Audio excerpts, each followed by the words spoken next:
ಕಾರ್ಯಕ್ರಮ ಹಮ್ಮಿಕೊಂಡಂತೆ ಕಾಣ್ತಿದೆಯಲ್ಲ. ಏನಿಲ್ಲ, ಬನ್ನಿ ಗೌಡ್ರಿ, ಕುಳಿತುಕೊಳ್ಳಿರಿ.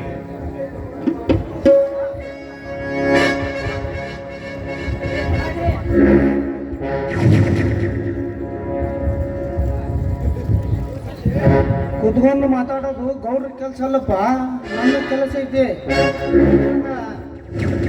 ನೀನು ಹೊಲದಾಗ ಪಾವತಿ ಇದು ಕಟ್ಟೋದು ಕಟ್ಟಬೇಕಾಗ್ಯದ, ಅದನ್ನ ಕಟ್ಟ ಬಡ ಬಡ ನೋಟ್ ಎನಸು ಚಟ ಚಟ ನಿಂದ ಚಿಟಿ ಹಾಕಿ ಕೊಟ್ಟು ಹೋಗ್ಬಿಡ್ತೀನಿ. ಇದೇನು ಹೇಳ್ತಾ ಇದ್ದೀರಿ ತಲಾಟಿ ಅವರೇ? ನೀವು ಪ್ರತಿ ವರ್ಷ ನಾನು 10 ಚೌಕಟ ಮಾಡುತ್ತಲೇ ಬಂದಿದ್ದೇನೆ, ನೀವು ಸುಳ್ಳು ಹೇಳ್ತಾ ಇದ್ದೀರಾ. ಸುಳ್ಳು ಹೇಳಿದ್ರಲ್ಲ, ಹೊಟ್ಟೆ ತುಂಬ್ತಕ್ಕೇನಪ್ಪ ಅಯ್ಯಪ್ಪ. ದೇವರಾಣಿ ಮಾಡಿ ಹೇಳ್ತಾನೆ, 3 ವರ್ಷದಿಂದ ಕಟಬಾಕಿ ಆಗೈತಿ. ಆಮೇಲೆ ನಿಮ್ಮ ಅಣ್ಣ ತಮ್ಮನ ಹೆಸರು ಜೇಂಟ್ ಆಗಿ ಕಸ ಮುಸುರಿ ಆಗಿ ಬರಬ್ಬರಿ ಒಂದು 25,000 ರೂಪಾಯಿ ಆಗೈತಪ್ಪ. ಹಿಂಗೆ ಕಟ್ಟಿ ಬಿಡಬೇಡ, ಚೀಟಿ ಹಾಕಿ ಕೊಟ್ಟು ಹೋಗ್ಬಿಡ್ದು. ಹೌದು ಶಿವ, ಕಟಬಾಕಿ ಇದ್ದದ್ದಂತೂ ನಿಜ. ಅದನ್ನ ವಸೂಲಿ ಮಾಡುವಂತ ಮೇಲಿನ ಅಧಿಕಾರಿಗಳು ಇವರೆಲ್ಲರನ್ನು ಕಳಿಸಿದ್ದಾರೆ. ನಾನು ಬಂದಿದ್ದೇನೆ, ಬೇಗನೆ ಹಣ ಕಟ್ಟಿಬಿಡು. ಗೌಡ್ರಿ, ನಾವು ಪ್ರತಿ ವರ್ಷ ಹಣ ಕಟ್ಟಿದ್ದೇವೆಂದ ಮೇಲೆ ಇನ್ನು ಮುಂದೆ ಹಣ ಕಟ್ಟುವುದಿಲ್ಲ.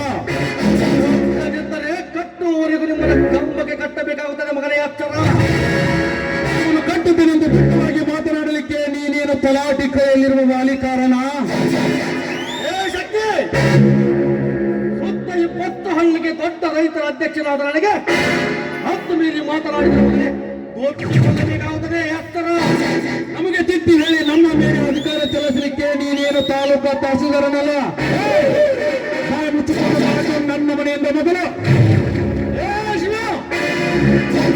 ನಿನ್ನ ತಮ್ಮನಿಂದ ನನಗೆ ಅವೈಚ್ಛ ಶಬ್ದದಿಂದ ಮಾತನಾಡುತ್ತಿದ್ದಿಲ್ಲ ಮಗ. ಸೊಕ್ಕು ನಿನಗೆ. ನೋಡ್ರಿ, ಬಾಯಿ ಬಿಡಿಸಿ ಮಾತನಾಡಿ. ಇದು ನನ್ನ ಮನೆ ಅನ್ನ ತಿಂದು ಬೆಳೆದಿರುವ ದೇಹ.